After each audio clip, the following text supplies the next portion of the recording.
Hello, YouTube. I'm Rick, and this is my video blog. Thought you bastards were with me, didn't you? Nope, I am here, and I am here to say, even if I do only visit infrequently, what can I say? School has taken up a large amount of my time, and a few video games. Speaking of video games, yes, I know, perfect segue into what I'm going to talk about today. Injustice, Gods Among Us. It's a game definitely been following lately. It is a fighting game about DC heroes and villains created by NetherRealm, the people who brought you Mortal Kombat. It looks awesome, and I shall tell you why I think it looks awesome. First off, the playstyle just looks amazing. Definitely looks like they're going the way that they did the last Mortal Kombat game, which, good for you. I'm raising my thumb right now. You can't really tell, but thumbs up. Yeah. So, can't go wrong with something that was so awesome. But also, and this is the thing that is really, well, actually, second of all, the character roster looks pretty good so far. They haven't released all the characters yet, but it's looking pretty good so far. They just released Aquaman and Captain Marvel. Oh, I'm sorry, Shazam, because DC wanted to screw up 62 years of history and give in to the people who mistaken his actual name for the comic book name and the word he shouts to turn into a freaking superhero. Yeah, giving in to the ignorance. Good job, DC. Um, But yeah, they have a very well-rounded uh, roster right now. Yeah, there are more Batman villains than of any other or characters than anyone else, sadly. But more iconic and well-known characters, as far as sub-characters, are Batman characters. Sorry. But that's not to say they're all Batman characters, or even mostly Batman characters. It's 6 out of, how many are there? I think it's about 12. No, a lot more than that. Yeah, a lot more than 12. What the hell? There's a lot more than 12. But yeah, it's Batman and Superman, Wonder Woman, obviously, Doomsday, Joker, Harley Quinn. Yeah, non-Batman characters. You got Solomon Grundy. You've got Cyborg, Deathstroke. It's just Green Lantern. There's just so many characters, and it looks amazing. They all look great too. Like, the character designers really did a good job on these people. Especially Aquaman. Did you see Aquaman? Yeah, I saw Aquaman. He was pretty sweet. He looked awesome. Seriously, this will be that. If there will be anything that will shut up the Aquaman haters, it'll be this game, because he looks like a beast, and the little bit of gameplay we saw looked badass as hell.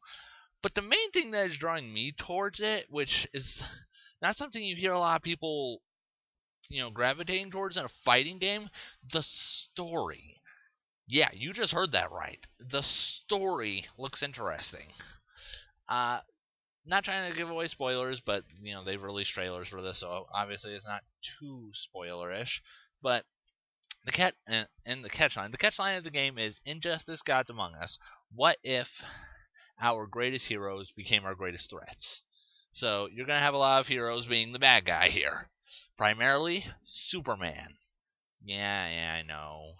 But apparently, some cataclysmic event happened that turned Superman, Wonder Woman, Green Lantern, The Flash, a whole bunch of those superheroes made them decide that it was time for a regime. It was time for them to be the tyrants of the world in the name of safety. And they truly believe it's in the name of safety too. They're not just being all, oh, it's for safety. We're totally keeping you safe. oh no, yes, I understand I'm holding a gun to your head, but it's for your own safety. No, it's not like that. They truly believe they're trying to keep people safe in a regime kind of way.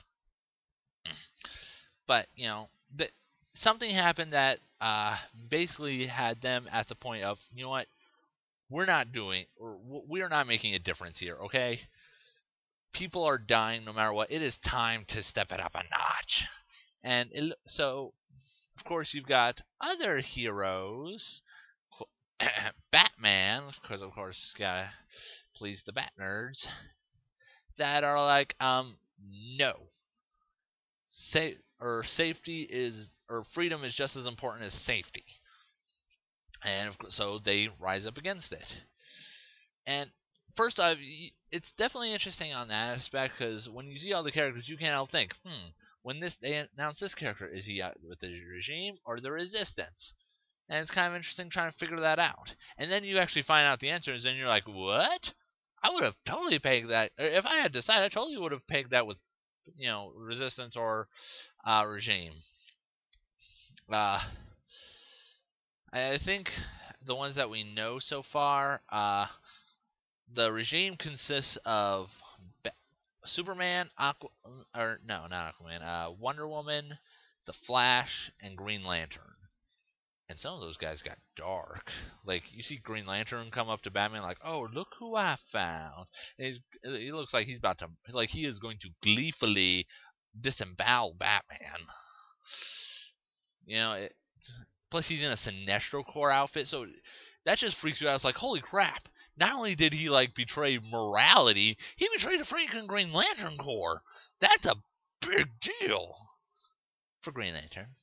Yes, my nerdness is shining through in all prisms. Anyway, but another thing that makes the story interesting, though, again, first off, a couple of characters stand out when you try and determine this, though, because there are a couple characters, the ones you wouldn't expect to be on the side that I can infer that they're on, and B, just the ones that aren't in a side. Like, I think the Joker is, basically he's not on either side, obviously. Like, could you really imagine anyone working with the Joker? Harley Quinn is on Batman's side. She's with the Resistance, which, interesting. See, that's the other thing. That ought to create some interesting plot lines right there, because it looks like Harley Quinn and Joker aren't quite the team they used to be. There's a scene that shows him trying to kill her, and then Lex Luthor in his gigantic battle armor zapping him away, so that ought to be interesting. But another example would be Nightwing. There's nothing to say for sure which side he is on, but I can almost infer that he's on the regime side due to a scene that he was fighting Green Arrow, and Green Arrow is it's a pretty safe bet to say that Green Arrow is on the Resistance side, because he is seeing a lot of scenes with Batman, and B, it's freaking Green Arrow. If there was any superhero that would be anti-regime, I know a lot of people are saying, Superman would never be for this regime, the Flash would never be for this regime, but at the same time, of all the people, I could imagine anyone being on the side of the regime before I could imagine Green Arrow, because that's just the way Green Arrow is. He is that anti-establishment, sometimes borderlining anarchist kind of dude, just anti-government type. So, I could see Batman on the regime side. I could see Nightwing, Robin, I could see Superman and Lex Luthor working together to take over the world. Set aside their differences and just take over the universe together before I could see Green Arrow on the regime side. So, yeah, I think he's on the regime side. So, yeah, there's a scene where Nightwing and Green Arrow are fighting. You only see it for an instance, but it's definitely a story scene. So, I think Nightwing is on the side of the regime, and that right there could be interesting as if Nightwing and Batman come into contact.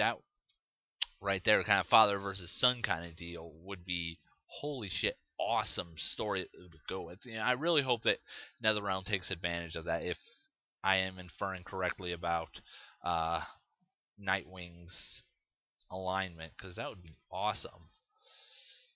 Another thing, Aquaman seems to be on the side of the resistance because initially, he's a king. He's got his own kingdom, so with this whole regime erected, he really could stay neutral on it. But eventually, he had to. They kept pressuring him into being a part of it, which he had to eventually succumb to. But then it seems like they start taking advantage of him and all that. So he's a quote from the line, "I am the king of Atlantis. I answer to nobody." Basically him saying, "I'm not taking your crap." So he joins Batman. So that should be interesting. So yeah, Injustice comes out April 16th, 2013. Oh, one thing, I'm gonna do a little advertisement for them right now. They are holding battle arenas, basically popularity contests between two separate characters. They did one last week. It was Wonder Woman versus Catwoman and Bane versus Batman. Batman and Wonder Woman won, in case none of you saw that coming. But if you go there and vote, you get a free theme or avatar item for your PlayStation or Xbox, respectively, plus a DLC costume for Green Arrow based on his new show, Arrow. Great show, in case you haven't seen it. So go check that out. It's a lot of fun. Plus, you get signed up for a bunch of cool prizes that you probably have no chance of winning, but it's still fun anyway. You still get a cool costume. So yeah, go check that out. This week is Joker versus Lex Luthor and Shazam, aka Captain Marvel versus Flash. Seems very interesting. Oh, the Flash. That was the other character I wanted to touch up on. The Flash. He seems like he would be a very interesting character. Cause storyline wise, normally you wouldn't expect the Flash to stand out.